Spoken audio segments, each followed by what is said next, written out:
Good morning everyone. Welcome back to DNR English corner. ఇంతకుముందు వీడియోలో present continuous టెన్స్కి సంబంధించి మనం ప్రస్తుతం జరుగుతున్న పనులు ఇంగ్లీష్లో ఎలా చెప్పాలో నేర్చుకున్నాం. ఒకసారి మళ్ళీ ఆ సెంటెన్స్ చూద్దాం. I'm reading, I'm writing, I'm eating, I'm walking, I'm running.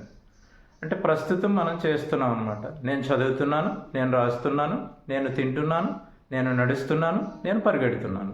ఇది తెలుగులో అర్థం. ఇంకా ప్రతిసారి తెలుగులో మీనింగ్ చెప్పాల్సిన అవసరం లేదు. మిగిలిన స్ట్రక్చర్స్ అన్నీ కూడా ఈ విధంగా ఫాలో అయిపోవడం. ఇంతవరకు మీరు నా ఛానల్ని సబ్స్క్రైబ్ చేసుకోకపోతే సబ్స్క్రైబ్ చేసుకోండి, బెల్ ఐకాన్ ప్రెస్ చేయండి. అలానే ఈ వీడియో మీకు నచ్చితే కనుక లైక్ చేయండి, షేర్ చేయండి. ఇప్పుడు మేము చేస్తున్నాము అని చెప్పాలి. అంటే వీఆర్ రీడింగ్ అంటే మేము చదువుతున్నాము. ఇప్పుడు ప్రాక్టీస్ చూడండి. We are reading, we are writing, we are eating, we are walking, we are running. ఇలా ప్రాక్టీస్ చేయాలి. ఇంకా ఎక్కువ వెర్బ్స్తో మీరు ఈ వీఆర్ అనే స్ట్రక్చర్తో సెంటెన్సెస్ ప్రాక్టీస్ చేస్తే బాగుంటుంది. ఇక నెక్స్ట్ టేబుల్ యూఆర్ అంటే యూఆర్ రీడింగ్, మీరు చదువుతున్నారు. You are reading, you are writing, you are eating, you are walking, you are running. ఇలా next he is reading, he is writing, he is eating, he is walking, he is running. ఇలా ఇప్పుడు ఈ he ప్లేస్లో ఏదైనా ఒక పర్సన్ నేమ్ కూడా పెట్టచ్చు. For example Raghu is reading, Raghu is reading, Raghu is writing, Raghu is eating, Raghu is walking, Raghu is running.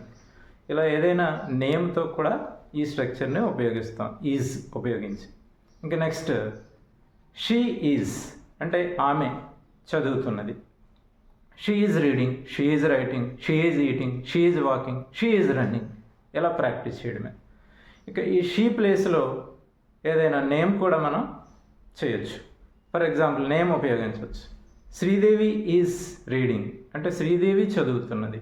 Sridevi is reading, Sridevi is writing, Sridevi is eating, Sridevi is walking, Sridevi is running.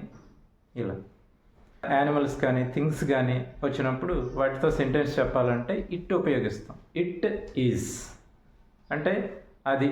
For example monkey is eating అంటాం. ఇలా it is reading, it is writing, it is eating, it is walking, it is running. ఇలా practice చేయండి. అలానే ఇప్పుడు ఎక్కువ మంది చేస్తున్నారని చెప్పడానికైతే వాడు చేస్తున్నారు. They are reading, they are reading, they are writing, they are eating, they are walking, they are running. They are running అంటే వారు పరిగెడుతున్నారు. ఇక్కడ దే బదులు కొన్ని నేమ్స్ కూడా మనం పెట్టి ఉపయోగించవచ్చు. ఫర్ ఎగ్జాంపుల్ ఇద్దరు ముగ్గురు చేస్తున్నారు అనుకుందాం.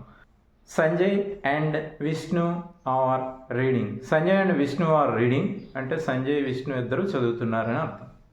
Sanjay and Vishnu are writing, Sanjay and Vishnu are eating, Sanjay and Vishnu are walking, Sanjay and Vishnu are running. ఇలా ఇక్కడ ఉన్న టేబుల్స్ అన్నీ కూడా మీరు ప్రాక్టీస్ చేయాలంటే నోటికి అలవాటు అవ్వాలి. ఈ సెంటెన్సెస్ అన్నీ మనకు తెలుసు, కానీ ప్రాక్టీస్లో నోరు తిరగదు మనం ఎప్పుడు ఉపయోగించకపోవడం వల్ల.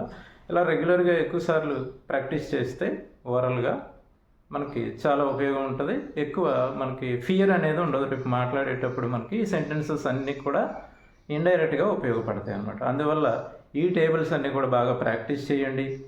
నా ఛానల్ని సబ్స్క్రైబ్ చేయండి. మీ ఇంగ్లీష్ని ఇంప్రూవ్ చేసుకోండి.